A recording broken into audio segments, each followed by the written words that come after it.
जय हिंद, नमस्कार, स्वागत आप सभी का लाइव टाइम्स पर। मैं हूं अजय झा। पाताल लोक के बारूद के सामने डोनाल्ड ट्रंप ने सरेंडर कर दिया है। बड़ी जानकारी मैं आपको दे रहा हूं। लगातार मैं आपको बता रहा हूं कि अब हार के सिम्टम खुल खुल कर सामने आ रहे हैं और यह भी इसी कड़ी में एक और बड़ा डेवलपमेंट है कि ट्रंप का सीधे सीधे सरेंडर सामने आ रहा है, अमेरिका का सरेंडर सामने आ रहा है। जी हां, क्या आपने कभी सोचा है कि 20 दिनों की भीषण बमबारी, 15,000 से ज्यादा हवाई हमले के बाद भी तेहरान की मिसाइलें क्यों नहीं रुक रही हैं?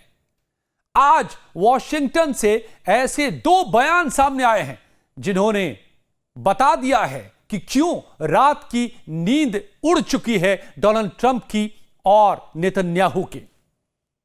एक तरफ राष्ट्रपति डोनाल्ड ट्रंप ने वजूद मिटाने की धमकी जो बार बार देते रहे वो भी दिया है, लेकिन दूसरी तरफ उन्हीं के पेंटागन के जनरल डेन कैन ने कड़वी हकीकत सामने रख दी है जिसे अब तक अमेरिका छिपा रहा था। ये डेन कैन वही हैं जिन्होंने पहले ही आगाह किया था डोनाल्ड ट्रंप को कि इस युद्ध में मत उतरे वरना अमेरिका के लिए बहुत बड़ा नुकसान होगा। तब डोनाल्ड ट्रंप ने धमकी दे दी थी कि अपने जनरल को ही बदल देंगे, लेकिन आज वही जनरल फिर से सामने खड़े होकर अब डोनाल्ड ट्रंप को कह रहे हैं कि हकीकत यही है, इजराइल को हराना नामुमकिन है। कैसे, क्या बातें हुई है, मैं आपको बताता हूं, लेकिन उससे पहले गुजारिश कर लेता हूं कि अगर अब तक आपने चैनल को सब्सक्राइब नहीं किया है तो प्लीज सब्सक्राइब कर लें। वीडियो पसंद आए तो लाइक कीजिए, शेयर कीजिए अपने दोस्तों के साथ और कमेंट में हमें जरूर बताइए अपनी राय। अब हम डिकोड करते हैं कि आखिर ईरान के पास वो कौन सा सीक्रेट स्टॉक है जिसका जिक्र अब अमेरिका के पेंटागन के गलियारों में गूंज रहा है, जो खत्म होने का नाम नहीं ले रहा। क्या ट्रंप अपनी साख बचाने के लिए पूरी दुनिया का चूल्हा बुझाने पर आमादा हैं? यह अब उनसे अमेरिकी जनता ही पूछ रही है।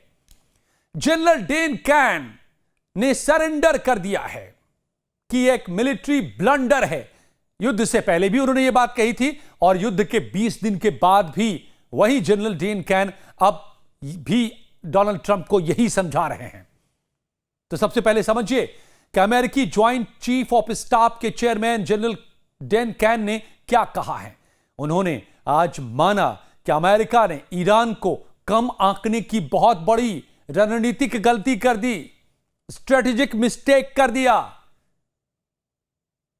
जनरल का कबूलनामा सुनिए। उन्होंने कहा है, मैं कोट करता हूं उनके बयान को, कि ईरान इस जंग में एक अंतहीन हथियारों के अंबार के साथ उतरा है।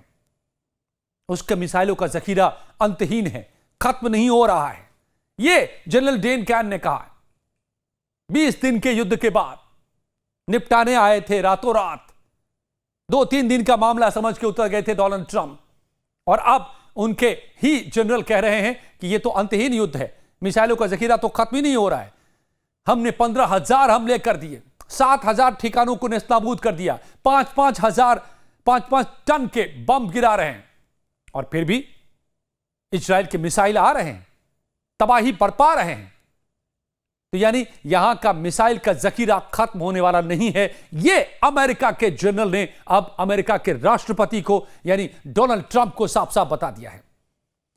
इसका सीधा मतलब समझिए कि ईरान ने पिछले 1 दशक में पहाड़ों के नीचे जो मिसाइल सिटीज बनाई थी, जो मैंने आपको 2 महीने पहले जनवरी में ही बता दिया था, वो सिर्फ गोदाम नहीं बल्कि अभेद्य किले हैं। जनरल डेन कैन ने माना है कि 20 दिन के जंग के बाद भी ईरान की मिसाइलें पिन पॉइंट हमले कर रही है। यानी अमेरिका के हजारों टन बारूद के बावजूद भी ईरान की गाइडेड मिसाइलें महफूज हैं।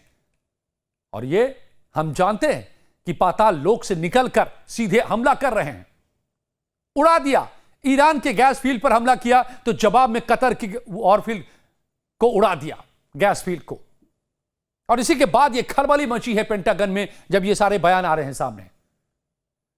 इस पर मैंने डिटेल में पिछले वीडियो में बताया है, आप उसको जरूर देखिए।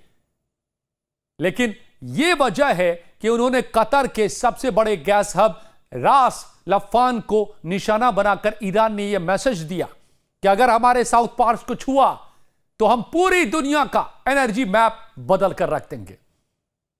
अब अमेरिका की समझ में नहीं आ रहा है कि इतने बड़े, इतने सटीक हमले अगर अभी भी कर रहा है ईरान, तो क्या उसकी मिसाइलों का जखीरा कभी खत्म होगा? तो अब कह रहे हैं जनरल अमेरिका के कि नहीं होगा खत्म, नहीं हो रहा है खत्म। खत्म हो रहा है तो अब अमेरिका की ताकत खत्म हो रही है, डिफेंस की ताकत खत्म हो रही है। इस मिसाइल को भी इंटरसेप्ट करने की कोशिश की गई, लेकिन एक मिसाइल जाकर सीधे सटीक निशाने पर लगा और बहुत बड़ा नुकसान हुआ। यह भी आज कबूल किया है जनरल डेन कैन ने। और इस सब के बीच में हताश लेकिन अपनी राजनीतिक वजूद को बचाने में ट्रंप बयानों पर बयान दे रहे हैं। तो अब उस बयान पर भी गौर कीजिए, जिसने ईरान के हौसले और ट्रंप की बेचैनी को आमने सामने खड़ा कर दिया है। एक तरफ ईरान का चट्टान सा हौसला है जो कह रहा है कि बातचीत का सवाल नहीं जब तक बदला पूरा नहीं होता, और ट्रंप धमकी पे धमकी देते रहे। कभी हॉर्मुज से भागने की बात कह रहे हैं, कभी नाटो को बुला रहे हैं, कोई नहीं आ रहा है। एक के बाद एक दूसरी बात है। और ट्रंप ने अब धमकी दी है कि वो साउथ पार्स यानी कि ईरान के सबसे बड़े गैस फील्ड को दुनिया के नक्शे से मिटा सकते हैं। जब ईरान ने हमला किया, जवाबी हमला, पहले तो अमेरिका ने किया, इजराइल ने मिलकर किया, फिर अमेरिका ने कहा कि नहीं ये हमने नहीं किया, ये तो इजराइल ने किया। इजराइल ने कहा नहीं, अमेरिका को भी पता है ये तू मैं हो चुकी है। ये पिछले वीडियो में आप देखिए डिटेल में। लेकिन इसके बाद धमकाते हुए ट्रंप ने कहा कि अगर अब हमला हुआ दोबारा तो हम फिर ईरान के इस गैस फील्ड को जो सबसे बड़ा है पूरी तरह मिटा देंगे। लेकिन इस धमकी के पीछे की हकीकत कुछ और है। तो मेरा विश्लेषण कहता है कि इजराइल ने गुस्से में आकर ईरान के गैस क्षेत्र पर हमला किया, क्योंकि इजराइल में बड़ी तबाही हो रही है, ईरानी मिसाइलों से हुई है, लोग मर रहे हैं। अब उन्हें रोक नहीं पा रहा इजरायली डिफेंस सिस्टम। लेकिन बदले में ईरान ने कतर को निशाना बनाकर ट्रंप को सीधे सीधे दो टूक जवाब दे दिया, इजराइल को दो टूक जवाब दे दिया कि अब अगर हमारे ऑयल फील्ड पर हमला हुआ तो हम क्या कर सकते हैं, देख लो।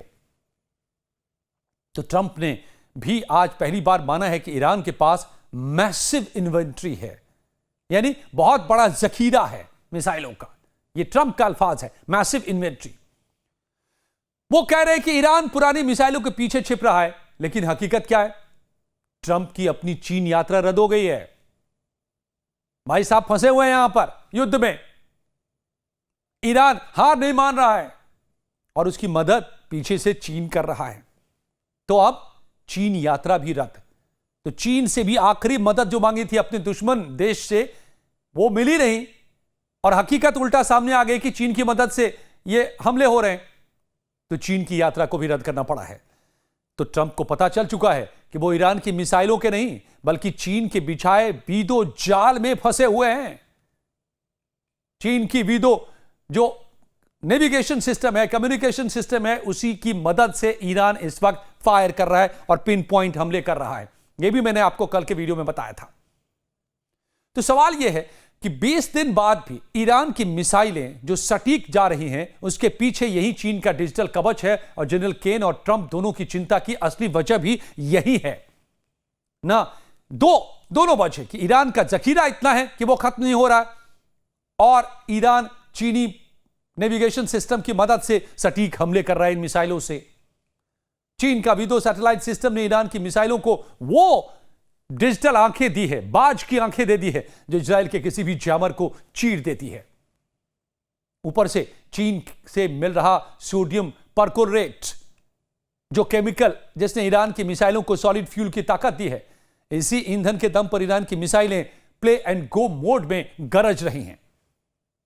सुरंग से बाहर निकालो, बटन दबाओ और हमला कर दो। अमेरिका समझ रहा है कि अब तो हम 5-5 टन के बम गिरा रहे हैं, कोई भी कहीं भी किसी भी बंकर में होगा तो तबाह हो जाएगा, लेकिन ऐसा नहीं हो पा रहा है। और इसीलिए अब अमेरिका घुटने टेक रहा है। जनरल कह रहे हैं कि यह खत्म होने वाला नहीं है, यह अंतहीन युद्ध बन गया है। तो अमेरिका का हंट एंड किल मिशन इसी वजह से फेल हो रहा है, क्योंकि शिकारी पहुंचने से पहले ही शिकार पाताल लोक में गायब हो जाता है। तो क्या निष्कर्ष है? यह वियतनाम 2.0 बन चुका है। या तो अब पूरी तरह से हार मान के ट्रंप पीछे हटें, तो अंजाम क्या लग रहा है? जनरल डैन कैन ने हंट एंड किल का ऐलान किया, लेकिन इतिहास गवाह है कि जब जब अमेरिका ने पहाड़ों में घुसकर शिकार करने की कोशिश की, वो खुद शिकार होकर लौटा है। वियतनाम से अफगानिस्तान तक इसकी गवाह है। तो ट्रंप और जनरल केन के बयानों को मिलाकर देखिए दोस्तों, तो संकेत साफ है, जंग अब उस मोड़ पर पहुंच गई है जहां समझौता नामुमकिन है, पीछे हटना ही एक रास्ता है अमेरिका और इजराइल के लिए। तो मेरा टेक यह है कि ट्रंप अब नेतान्याहू के बीच की फूट भी बता रही है कि ईरान का मैराथन दांव काम कर चुका है, मिसाइल सिटीज का दांव काम कर चुका है, गोरिल्ला वॉरफेयर का दांव काम कर चुका है। तो सवाल है कि क्या ट्रंप इस वियतनाम 2.0 से अब बचेंगे कैसे, या फिर फंसकर यहां पर रह जाएंगे, जिससे छटपटा रहे हैं वो निकलने के लिए पिछले कई दिनों से। सबसे गुहार लगा दी कि समझौता कर लो, उनके ऑफिसर्स सबको फोन लगा रहे हैं, गल्फ के कंट्रीज को फोन लगा रहे हैं, लेकिन सबने हाथ खड़े कर दिए। कह दिया कि जब हम कोशिश कर रहे थे, जब ओमान में बातचीत हो रही थी, तब आपने हमला कर दिया, तो अब हम क्या करें? कोई अब इस वक्त यूएस के साथ नहीं है, ना गल्फ के उनके साथी और ना ही नाटो के साथी।